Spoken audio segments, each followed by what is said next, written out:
Hello, this is Team Philip presenting to you Elizabethan era clothing style of men. Here we have the ruff around the neck, in which this was a popular design by the upper class. Here we have Henry VIII, in which he's wearing, for his lower body, he's wearing the hose here, and this was basically a modern day tights as we know it. Now he's wearing the trunk hose here. A better example of that is Shakespeare over there, in which it goes from the waist to the mid-thigh. Here we have a sailor who is wearing loose trousers, and this was also worn by laborers. And take notice here, this is called the cod piece, in which it covers and accentuates the genital area of the man. Later on, knee breeches were introduced as the main fashion style, in which they went from the knee and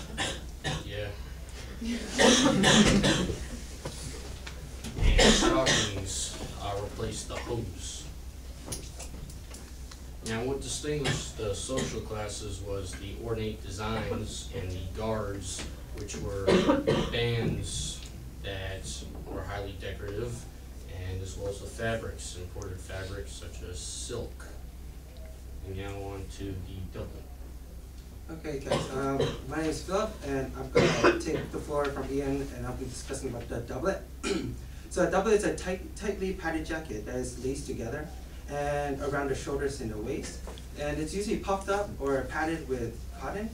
So the doublet, it would take the geometric shape of our body and its own shape to emphasize the hips and the shoulders. So during that era, people like to look at the shoulders, the broad men's shoulders, and the thin, the curvy waist. So, and it was a difficult thing to walk around in. It was tight, and it was a difficult thing to walk around. So later on, it does evolve into a more loose, something that you will wear every day, that you're able to move around. Something that looks great, but you'll be able to move. Later, just like I said, there are some changes that occur. So the first is what I just said, where everyone is it's still tight, it's laced, it's tight, it will show a lot of broad, but there it becomes a more loose kind of feeling. And going back, there were relationships to the doublets, to the culture, and just status of the society. Just like all the clothing in that time era, the social and the society was very important to look great. And some examples are the clothing wanted to show off your status and your rank.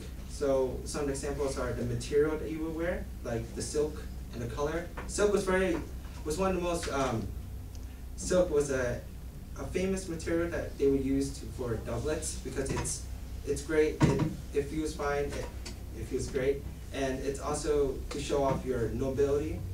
And the color purple was also a high class color because of its color. It showed nobility, and kings and nobles would wear it. And during that time era, there's this law, it's called a sumptuary law, which is a law that you were forced to wear your desired color and clothing, because there are penalties to it. Because if you didn't show off your rank or your class, you'll be there are some penalties, like you'll have your land taken away, or you'll be put down, you'll be killed. So I'm going to bring the floor to Graham. All right, I'm Graham, and I'm going to be talking about the jerkin.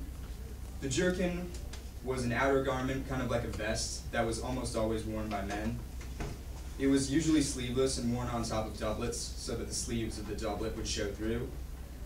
And it usually came with buttons either down the front or the side. That's a good example. As you can see, it's sleeveless. There were many different colors and styles of it, but it was different in the classes, as the upper classes usually had them made out of velvet, and the lower classes made them out of leather. Most soldiers during that time also wore like a variation of them, which had oxide instead of velvet or leather, and they brought this back again in World War I, and was used by the British Army.